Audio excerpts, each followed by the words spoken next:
This has been a great conversation. I feel like I have a much better sense of how we're going to be using these drugs and what they're going to be able to offer our patients. I just kind of want to go around the room and kind of what does everybody think about what this kind of new dawn in nephrology and specifically for C3GN and IC-MPGN is going to look like. I want to start with Roger. Well, you know, Fernando said what an exciting time it is for GN because we have all these treatments. But, you know, I think about what exciting time it is just for GNs. I mean, there's 4 times as many diseases that there were when I was a fellow. and understanding the pathophysiology is incredible. So I think this is just the beginning. This is just the beginning of what we're going to see is more and more biotech, more and more targeted therapies, more and more expense, more and more individualized. So it's just going to get better and harder. And I think this is what we're going to have to live with. But the good news is that, you know, we can treat patients that we couldn't treat before. It's just we're going to have to figure out how to do it, how to get it for them, who to give it to. But it is a really exciting time. I agree.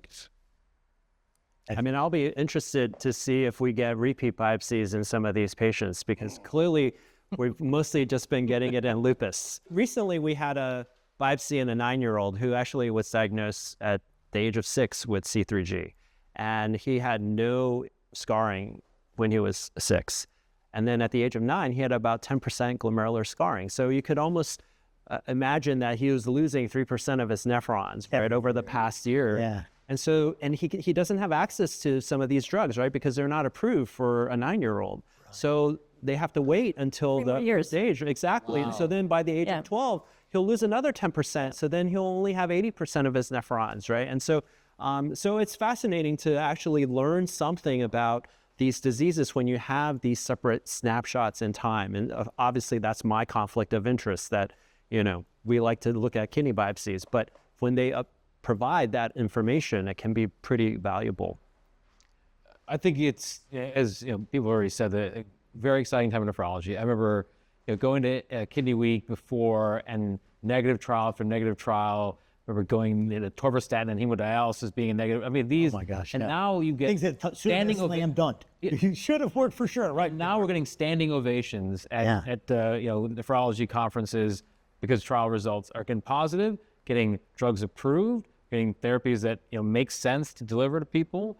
So it's definitely been, from my perspective, it's been invigorating. Yeah, I mean, I agree with everything that everyone said, and I'll just add that, you know, finally we have some hope that we can give our patients, which is really a very important thing, to give them hope that we have targeted therapy that might, you know, help them get rid of their kidney disease, right? And not land on dialysis. And I think targeted therapy is really the key, is that we've done the basic science, we found the disease, and then we found the drugs that affected that disease, and then we put them in patients and it actually works. It's the most encouraging thing. It's like, oh, the whole chain of how it's supposed to work is happening. Yeah, great. That's really awesome. This has been Joel Topf for Nephrology Times. Happy GNing.